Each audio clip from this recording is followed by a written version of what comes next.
ভাই সাব, আপনি জানেন আমি কে? আমার 5 টাকার ভ্যালু শেষ হয়েছে অনেক আগেই। তো কি হয়েছে? আমি তো দেশের সবচেয়ে দামি নোট, সবাই আমাকে ভালোবাসে। কে ওখানে? তাই? তা ভালোবাসা পেয়ে লাভটা কি হলো?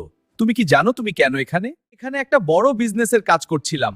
তুমি তো শুধু ছোটখাট ভিখারির কাছে থাকো। বন্ধু, আমি তোমাকে একটা সত্যি কথা বলি। মালিক তোমাকে এই মাটির ব্যাংকে শুধু রাখেনি, তোমাকে ব্যাংকের সবচেয়ে নিচে লুকিয়ে রেখেছিল যাতে ডাকাত এলেও খুঁজে না পায়। তার মানে আমাকে শুধু লোক দেখানো দামি? আমাকে সে ব্যবহার করে না কেন? আমাকে সে প্রতিদিন ব্যবহার করে। আমি সবার হাতে থাকি, আমি মানুষের প্রয়োজন। কাল রাতে এই মালিক ক্ষুধার্ত অবস্থায় আমার 5 টাকা দিয়ে বনরুটি কিনে খেয়েছিল। তোমার কি সেই সুখ আছে? আমি তো কখনো কারো ক্ষুধা মেটাতে পারলাম না, শুধু অহংকারেই শেষ হলাম। বন্ধু, এখন আমরা দুজনেই এই ভাঙা ব্যাংকের পাশে পড়ে আছি। আমাদের ভ্যালু এখন একই। একটা কথা ভাবো, তুমি আর আমি যদি এক হয়ে যাই তবে তো মালিকের আরো উপকার হবে না? অবশ্যই। হ্যাঁ হ্যাঁ, ঠিক। আচ্ছা, ফেসবুকে যারা আমাদের দেখছে তারা কি আমাদের এই বন্ধুত্ব দেখে খুশি? আপনারা খুশি হন তবে দয়া করে এই পোস্টের স্টার আইকনটি টিপে আমাদের একটি স্টার উপহার দিন। একটি স্টার মানে আমাদের জন্য একটি নতুন গল্প। প্লিজ আমাদের টাস্কটি পূরণ করতে সাহায্য করুন।